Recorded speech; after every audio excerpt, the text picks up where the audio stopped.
Alright, I am back with another Destiny 2 video, this time based on the launch of Episode 2 Revenant, Act 1, and Act 1 which is pretty much already over to some extent in terms of its story content.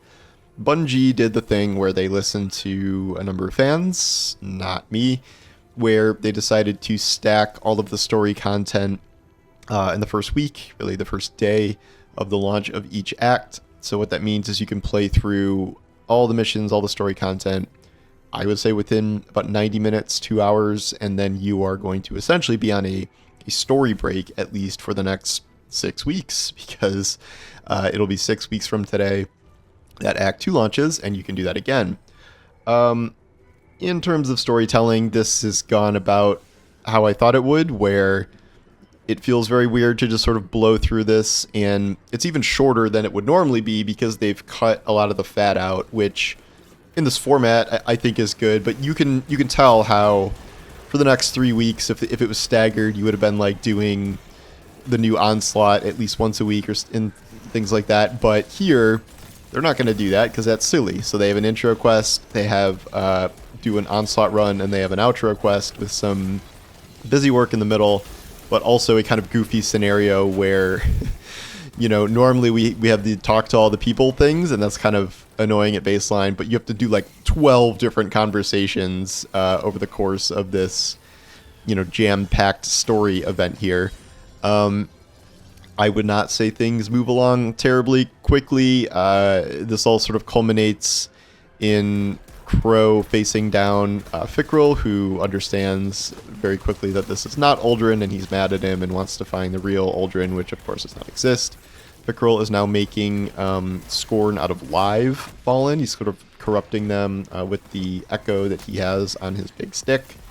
And past that, I'm not 100% sure where the story is going from here. We learn that Mithrax is still suffering from Nezarek's curse, which I will be extremely honest, I did not remember that was a thing. That was a while ago now, and like I know that was sort of how the end of that played out, but he's just sort of like getting angry and mad, and Ido is developing a cure for him, or what she hopes is a cure. This leads into the central mechanic of the season, these potions that you can concoct to give you different sorts of targeted loot, and then other ones you can use to synergize with mostly stasis things for this season, because this is a true stasis season for the first time.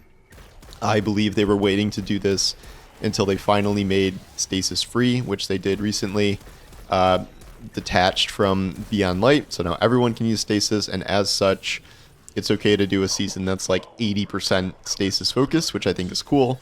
I do enjoy, you know, building up various stasis builds, and like I'm still really in the early stages of this to try and figure out what's the best way to go about this. And, you know, Icefall Titan seems like a good place to start, but obviously I've not fully maxed anything out or done the, you know, ultimate strategies here. Where this goes from here is a little odd. You can essentially get all of the potion recipes now if you just get all the materials and then craft a bunch of potions, which will eventually lead to higher level potions that last longer, that sometimes have more powerful effects, but they cost more materials. I don't know if I like the time nature of these. Anything with like timed potions, like or things like that, like this happens in Diablo 2. You just sort of forget about them, and then all of a sudden you realize like, oh, it's been 45 minutes and I forgot to reactivate my potion, so not great. I wish there was some sort of like giant notifier on screen when your potion expires rather than just like the little buff disappearing. But I think it's a good idea overall. There is also the thing that I did request, which is less crafting. So now you actually have to farm for the seasonal weapons as opposed to just getting 5 red borders and calling it a day.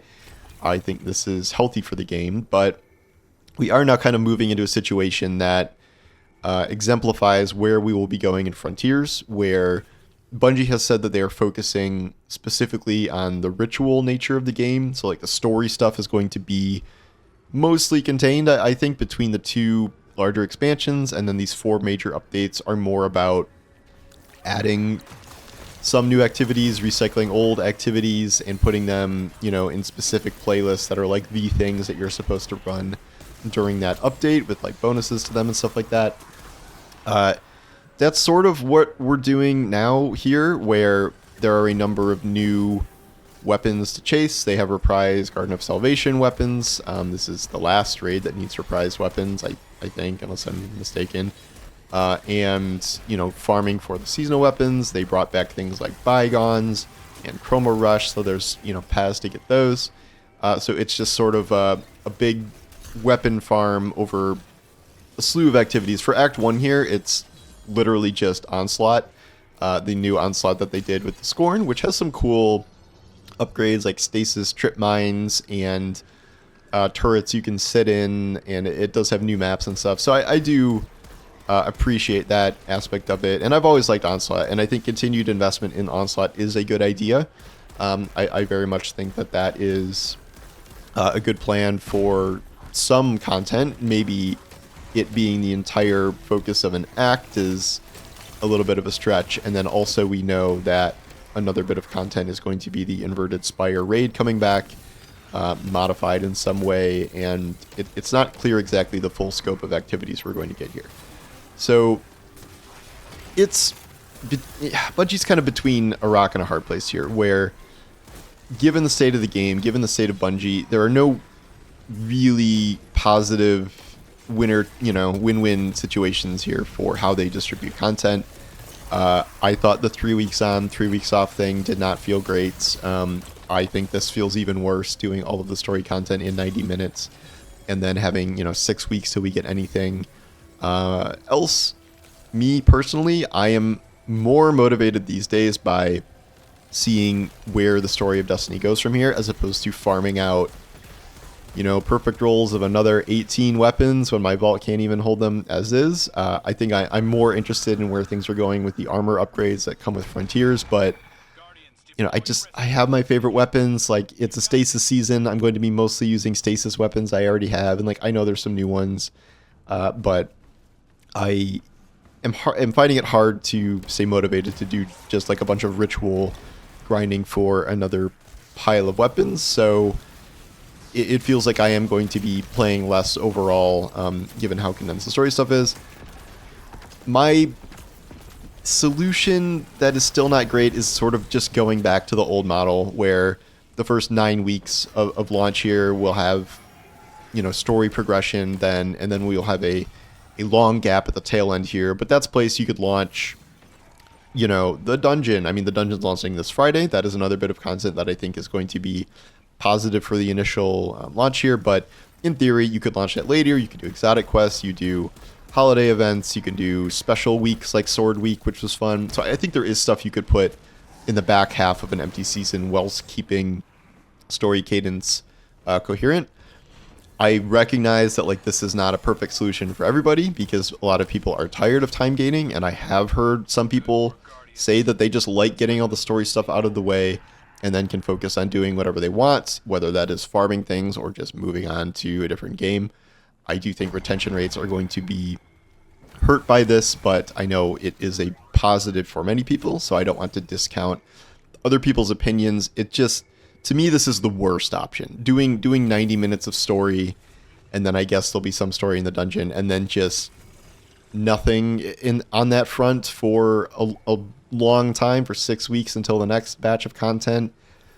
It, even if it's cutting the fat, in some ways, you kind of want that to be engaged with these activities and have something new that's coming, and we still have that to a certain extent, and there will be new activities and new acts. But I like the idea of logging in to Destiny every reset and getting excited about some new thing. I'm not expecting, even if it's not that much overall. I think it's a lot harder to convey, important story developments with both the 3 week on, 3 week off thing and the cram everything into 90 minutes after, an act launch thing. I don't know what the overall consensus is. It's not like I've done a poll or something. Maybe I should do a poll. But it doesn't feel like there's going to be a solution that works for everybody. But given how Destiny is scaling down, I think we're going to get even less content, in future seasons, where we move to these major updates and these much smaller non-linear expansions. I am still excited to see both where things go, literally, in terms of new planets and new storylines and things. in the post-Witness era. Like, we're still kind of wrapping up extraneous strings from the Traveler Witness story, which Bungie's been clear about.